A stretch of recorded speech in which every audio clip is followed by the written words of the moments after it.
Russia and Ukraine rise? How will this affect Russia's relationship with other countries? How does the supply shortage affect everything around you, from wine to Girl Scout cookies? And where will you be going for spring break? These stories and more on News OSU.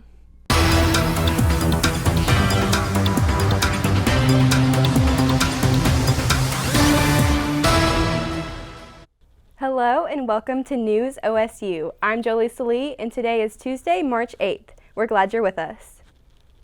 We begin with breaking news regarding OSU basketball. It's been announced that Jim Littell will not be returning. Katie Pelzel is here to tell us more.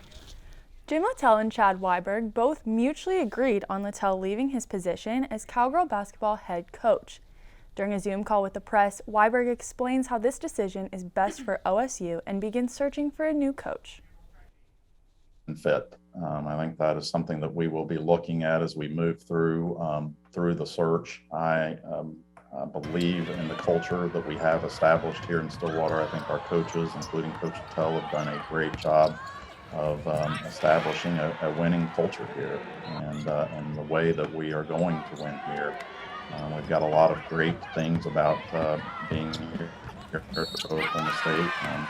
Being in Stillwater, and so I want somebody that will be a good fit for that culture. Littell will continue to coach the Cowgirls through the Big 12 tournament for the last time. We'll have more on this in sports. Thank you for that, Katie. We look forward to hearing more. For a quick COVID-19 update on the OSU campus, cases have dropped from 952 back in January to 15 active cases since March 3rd. In global news, the attacks on Ukraine from Russia continue. There have been 3 assassination attempts on President Zelensky. The plans were foiled when anti-war Russians told Ukraine officials about 2 separate mercenary groups that planned to attack. The Russian Defense Ministry announced Monday civilians would be allowed to leave the capital of Kyiv, Mariupol, and other cities.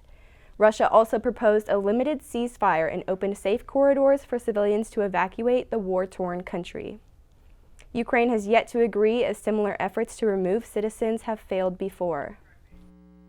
We had an agreement about the humanitarian corps. Didn't it work? No, the Russian tanks worked instead. Russian Grads and Russian mines, they even mined the road, which was agreed to be used as the access for the food and pharmaceuticals for children, for people in Mariupol. With little progress to war, Russia is only creating more problems for itself. Russia has lost close to 9,000 men already and more to come if a solution is not found. With sanctions being put on Russia, food and energy prices will more than likely continue to rise. Russia's invasion of Ukraine has started Europe's worst security crisis since the 1940s. As for Oklahoma, we will see a reflect in fuel, food, and oil products. Putin's war could devastate more than his own country's economy. The only way this can end is if Putin's destroyed. If we just slow him down, he'll just come back. He's either going to win or take the world down trying. He's certainly going to take Russia down. The conflict could put more pressure on the United States and could have lasting effects on the global energy markets. The supply chain shortage is affecting multiple industries, including the alcohol industry. Between delayed orders and replacement recommendations, Channing Nesmith tells us how restaurants are handling the shortage. If you're at the grocery store and seeing empty shelves for your favorite bottle of wine, try something new.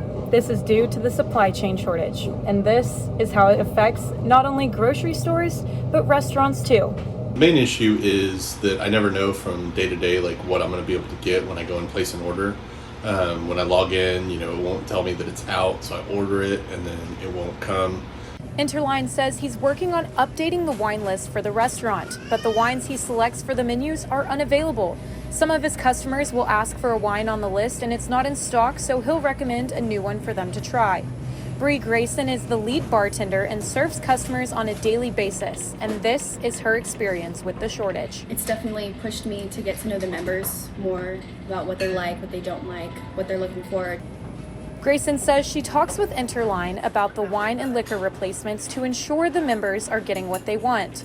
Although some of the wine and liquor companies are running out of supplies, restaurants and stores are selling out as well. There's a lot of shipping issues, a lot of container issues, so they might have the product, but they don't have either the bottles or the containers, and then everything just kind of, it just snowballs. The country club is creating a spring cocktail menu while keeping the supply chain shortage in mind. A lot of creativity goes into it, but we also have to think about, what is going to be here most often and consistently. So we did really basic spirits and stuff like that just to ensure that we're going to have it when we need it. For News OSU, I'm Channing Nesmith. When going to the store, you won't only find a shortage of your favorite wine, but you could find a shortage of your favorite treats. The global supply chain is now affecting one of America's most cherished snacks this time of year, Girl Scout cookies. Your Thin Mints might not be ready, the Samoas and Do-si-dos may not be ready either. I found out more on how the Girl Scouts of Western Oklahoma are treating this situation like another patch on the uniform. Supply chain has messed with everything from cars to food, and now it's messing with our Girl Scout cookies, and that is something many of us can't handle. No goofing around, got it? Mulhall Orlando's Troop 846 has the sales pitch down. Do you want to buy some Girl Scout cookies? They're also quick on the draw for my inevitable excuses. I don't have cash on me. We take credit. Oh. Yes, these Girl Scouts are ready to run a business. These are all five. These are gluten-free. However, the only problem is that their fundraiser is facing a national shortage of cookies. There are just some issues in terms of the number of cookies that we have access to this year. Flavors like tagalongs, do-si-dos, trefoils. The Girl Scouts are mired in the same supply chain mess that is impacting other businesses across the country. I haven't been able to reach my goal, and I like to sell a lot of cookies. Despite the challenge at hand, Girl Scouts are trained for emergencies like this, and they have the patches to prove it. Girl Scout moms Sheena Lawson and Christina Martin said the shortages have been a great learning experience for the girls. Last season we weren't able to do booths. This season things have calmed down enough that we are able to. And then we just kind of have run into, some of the supply chain shortages. It's definitely teaching them how to deal with adversity. I'm on it. Oh. In true Girl Scout fashion, the girls have not given up. Troop 846 said they've been helping each other along the way to make sure they all reach their goals before the season ends. We've been helping each other sell and help earn badges. Yeah. Like if you have a badge that I want, and you can teach me how to get it. Yeah. Girl Scout cookie season is set to end on March 20th. To support your local Girl Scouts, you can download the Cookie Finder app to see where and when troops are selling, as well as make online purchases. Walking away with 3 boxes of Thin Mints? For News OSU, I'm Jolisa Lee. Seeing so many changes in the economy like gas and grocery items, this is not preventing college students from going on spring break trips. Students didn't get a spring break in 2021, so this break has students eager to close their laptops and head on a trip free of classes. News OSU went out to the Student Union Plaza to see where students will be enjoying their week off. My spring break plans are I'm going to go see my barber who moved to Boise, Idaho to get my hair cut because it hasn't been cut since May when they left to move to Boise, and while I'm there I'm going to go ski for a couple of days. I'm going on a study abroad trip to Dubai with SPR's business. My plans are I'm going to go to Arizona and I'm going to go rock climbing. Yeah, it's going to be pretty awesome. I think some of my friends are going to go to Texas and like Dallas and all. And I think some of us are going to go sailboating and all, like spend like a week at a cabin. So pretty excited for that, but yeah. I will get to go home. I usually over the summer work with my mom doing infant survival swim lessons, and with spring break I decided to go back home and work for her with the week. I've just been missing the kids, so I'm going to go hang out with the babies and swim with them a little bit as they start lessons back this year. If you're planning on leaving, make sure to help save energy by taking these steps. Unplug all unnecessary electronics like your chargers, fans, and appliances. Turn off all lights and unplug your lamps. Turn your AC to auto and close your blinds and tilt the slats upwards.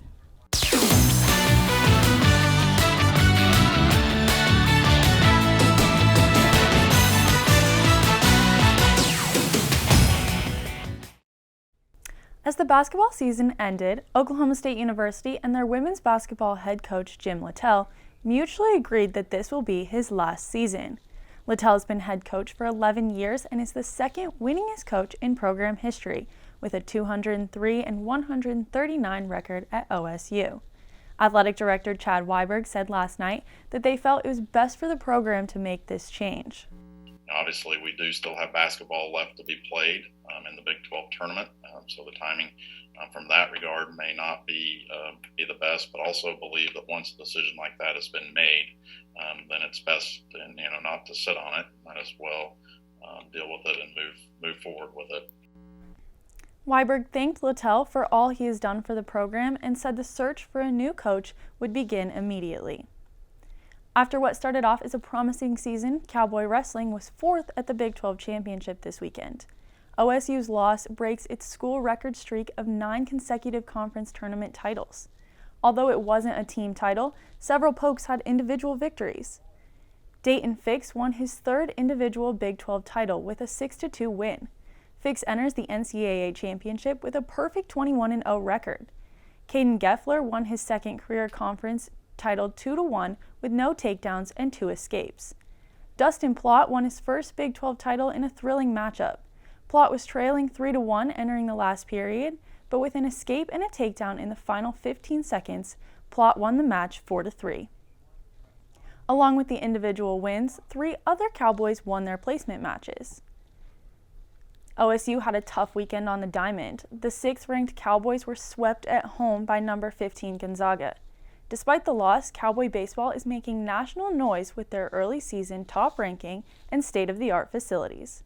Dallas Haggerty explored what sets the Pokes apart from the rest of Division I baseball. Cowboys are connecting the dots at the right time. The addition of O'Brate Stadium paired with a 4th national ranking, the Pokes are now gaining the respect of fellow top-ranked programs. The Cowboys currently sit behind baseball powerhouse schools Arkansas, Ole Miss, and Texas. With all the opportunity in front of them, the Pokes look to climb the ladder to the top of the national ranking. It's looking as if there is no better time to challenge the competition inside one of the top stadiums in college baseball.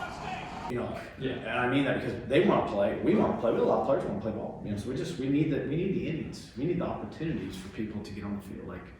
This masterpiece of a stadium features 11 suites and 400 premium seats, allowing fans to witness a Cowboy win in style.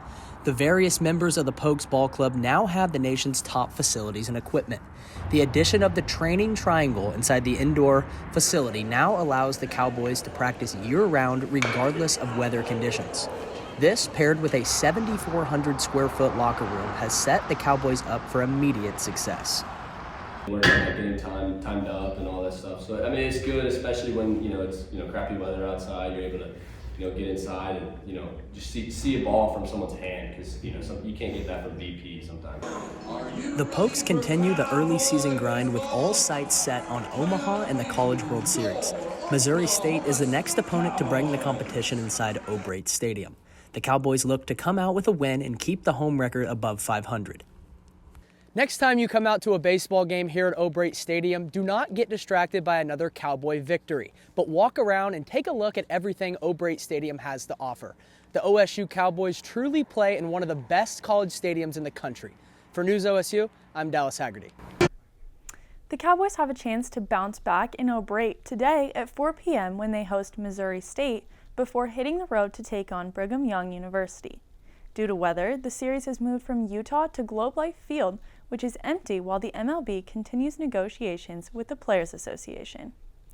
Cowboy basketball saw a bittersweet ending to their season last Saturday. OSU beat number 12 Texas Tech 52-51, eliminating the Red Raiders from the conference title race. Neither team led by more than 6 points in the half. In the second half, both teams had trouble scoring, keeping the game close. But Bryce Thompson pulled through for the Cowboys with 19.4 seconds remaining. Thompson made a go-ahead three-pointer to take the win for the Pokes. With the postseason ban, this ends the Cowboys' season. But as I started to reflect on watching the way those kids competed, it really just burned me to my core that they don't get another opportunity to go and finish this thing the way most everybody else has an opportunity to finish it. Before regular season play began, OSU was denied their appeal to the NCAA postseason ban. This decision hung over the Cowboys' heads all season.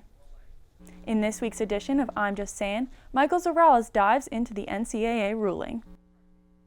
Stems from the 2017 FBI investigation into college basketball corruption.